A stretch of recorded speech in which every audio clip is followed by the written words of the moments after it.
नमस्कार दोस्तों, नीम का थाना ताज़ा शेखावटी समाचार में आपका हार्दिक स्वागत है।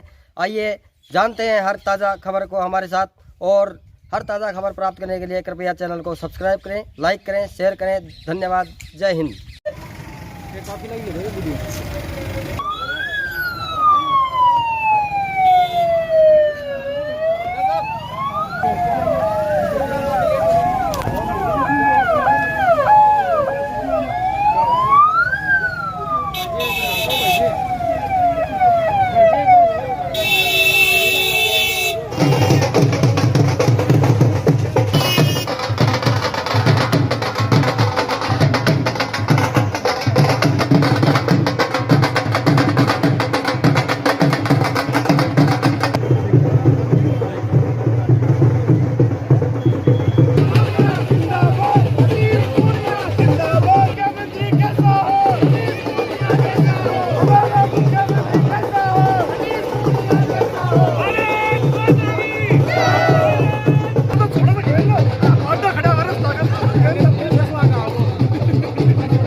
आज मेरा शेखावाटी का दौरा शहीद मेघराज सिंह जी निर्माण की डाडा फतेहपुरा खेतड़ी में उनकी मूर्ति के अनावरण का कार्यक्रम है।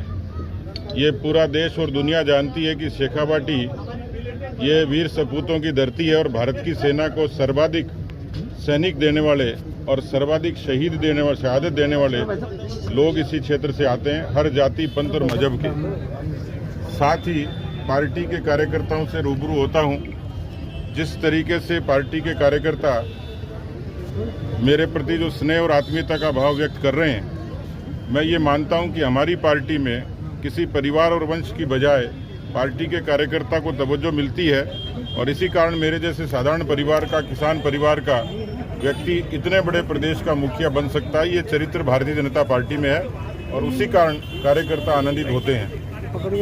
पिछले 2.25 साल में राजस्थान की सरकार में जो कुशासन हुआ, भ्रष्टाचार, अराजकता, किसानों की कर्जा माफी की वादा खिलाफी, बेरोजगारी, तमाम इन मुद्दों पर कानून व्यवस्था, इसका नतीजा पंचायत चुनाव में राजस्थान की जनता ने दिखाया है।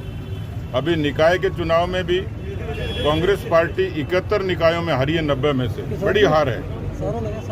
अभी हिंदुस्तान में पिछले दिनों जो बजट पेश किया भारत की सरकार ने, उसमें समग्र दृष्टि से सर्वस्पर्शी और समावेशी इस किस्म का बजट था, जिसमें किसानों के कल्याण की, श्रमिकों के कल्याण की, सीनियर सिटीजन्स की, और भौगोलिक और सामाजिक रूप से भी देखें तो स्वास्थ्य और पर्यावरण से लेकर तमाम ऐसे मसले हैं जिसमें भारत के बुनियादी विकास को ताकत मिलेगी। ग्रामीण विकास के लिए 40,000 करोड़ का प्रावधान, और पहली बार स्वास्थ्य में 137% की बढ़ोतरी। हिंदुस्तान में पेयजल की कमी को दूर करने के लिए जल जीवन मिशन के तहत 2 लाख करोड़ से भी ज़्यादा का प्रावधान, ये भारत की सरकार की और प्रधानमंत्री की प्रतिबद्धता दिखाता है। विगत दिनों एक किसान आंदोलन के नाम पे 26 जनवरी को हमने एक दृश्य देखा है। भारत की सरकार ने तीनों कृषि बिल बीज से लेकर बाजार तक किसानों की सहूलियत के लिए जारी किए थे और इससे पहले 2019 के मैनिफेस्टो में ये तमाम बातें कांग्रेस के घोषणा पत्र में भी थी, दूसरे दलों ने भी इसकी हिमायत की थी। लेकिन इस देश में किसानों के नाम पर राजनीति और उसमें सत्ता का अवसर ढूंढना ये कांग्रेस का चरित्र बना है। लेकिन मुझे ये खुशी है कि भारत की सरकार ने केवल एक बार नहीं, दर्जनों बार किसान संगठनों से सार्थक और सकारात्मक बात की है और मुझे पूरा भरोसा है कि इसका आने वाले समय में अच्छे परिणाम निकलेंगे और इस आंदोलन का भी पटाक्षेप होगा और देश के किसानों को प्रधानमंत्री ने जो सौगात दी है, वो भले ही वाजपेयी जी ने क्रेडिट कार्ड के जरिए दी या प्रधानमंत्री जी ने किसान सम्मान निधि के नाम से, ये ऐसे लैंडमार्क हो गए किसानों के लिए जिसके कारण देश के किसानों की तस्वीर बदली है। देखिए, 4 जगह उपचुनाव है। जो मैंने कहा है कि उपचुनाव में जो पंचायती राज में कांग्रेस पार्टी का हश्र हुआ, जो निकायों में हुआ, वही मुद्दे इन उपचुनाव में कारगर साबित होंगे। कांग्रेस पार्टी को चारों ही जगह करारी हार का सामना करना पड़ेगा। हम अपने कार्यकर्ताओं के परिश्रम के बूते पर जनता के जन समर्थन में चारों विधानसभा की सीटें जीतेंगे।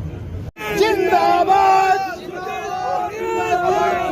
हमारा नेता कैसा हो, दुनिया जैसा हो, हमारा मुख्यमंत्री कैसा हो, दुनिया जैसा हो, सतीश पूनिया जिंदाबाद, जिंदाबाद, जिंदाबाद, सतीश पूनिया जिंदाबाद।